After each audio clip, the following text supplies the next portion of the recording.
2020 मायथाइयाव लाइजाम हरनायखौ जों मोनाखै जोङो बेखौ खोब क्लियार आरो लाउडलि जोङो स्पष्टीकरण होदों बिथांमोना बुंदों जे एबसुनि बै समनि एडभाइजार मनेश्वर दैमारिनो लाइजामखौ हरदोंमोन अफिस सेक्रेटारि बीपीएफनि गजेन्द्र दैमारिया दा मनेश्वर दैमारिखौ आं सोंदों जे नोंथाङा लाइजामखौ मोनदोंमोन नामा खारन बै समाव गाहाय नेहाथारिया लरेन्स इस्लारिमोन आथिखालनि क'क्राझारनि एमएलए बिथाङा बुंदों जे आं लाइजामखौ मोनाखै आरो मनेश्वर दैमारिखौ आं सोंदों जे नोंथाङा लाइजामखौ मोनदोंमोन नामा बिथाङा बुंदों जे लाइजामखौ मोनाखै आरो गजेन दैमारिया सोरनो होफैदोंमोन आरो दिनै 2024 आवबो इउनिफिकेशननि थाखाय 4 राउन्ड बीपीएफ यूपीपीएल नि दैदेनगिरिफ्रा दिल्लीयाव गुवाहाटीयाव क'क्राझाराव धालिगाव रायलायदों बै समाव लाइजामनि मेटारा फैयाखै 2020 नि उनाव 2025 5 बोसोराव लाइजामखौ नुवाखिसैनो जों किन्तु दिनै नैबे इउनिफिकेशननि जि लाइजाम हरबाय बा एलायन्सनि जि लाइजाम हरबाय बे टाइमाव नाटकीय भाबै 23/12/2020 नि लाइजामखौ सोरबाया ससियेल मिडियायाव आपल'ड खालामबाय आरो नोंथांमोना बयबो मिथिगौ 7 आरो 10 डिसेम्बराव इलेक्शन जादों 12 डिसेम्बराव काउन्टिं रिजाल्ट फैदों 15 डिसेम्बराव वोट टेकिं लादों आरो एलायन्सआव सरकार दादों नो डाउट बै समाव सावरायनाया जादोंमोन जे यूपीपीएल आरो बीपीएफ ज' सरकार दाजायो नामा गुबुन गुबुन लेयाराव टेबुलाव नङा फर्मेलि नङा रायजो राजानि गेजेराव मोनसे सरसा सोलिदोंमोन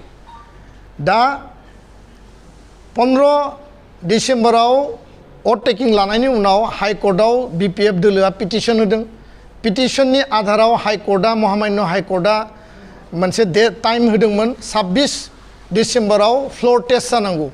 आरो बे फ्लोर टेस्टआव जि रिजाल्ट फैयो बिनि सिद्धांत जागोन बे फ्लोर टेस्टनि सिगां अलरेडि सरकारानो जाखाबाय बेयाव बिदि परिबेसानो गैला किन्तु 23 डिसेम्बराव बिथांमोना लाइजाम हरनाय देखायदों आरो लाइजामखौ मोनोबा जों डेफिनेटलि रेसपन्ड खालामगौमोन जोंहा फुल रेसपन्सिबिलिटि दङ जातिनि स्वार्थआव जों आनसलिकताबादि शक्तिखौ ज' खालामनाया जोंनि थांखि दा बेखायनो दिनैनि डिसिसननि गेजेरजों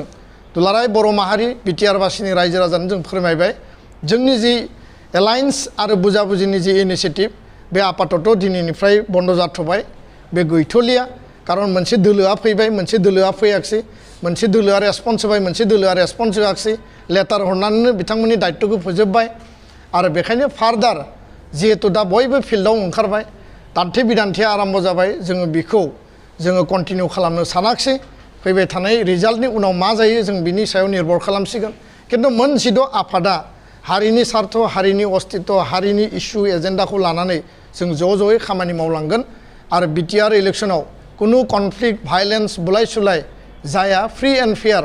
जाहाथे भटिं आरो इलेक्शन जायो भारत सरकार आसाम सरकार इलेक्शन कमिशनखौ जोङो बे मन्चनिफ्राय खावलायबाय गोजोन्थों।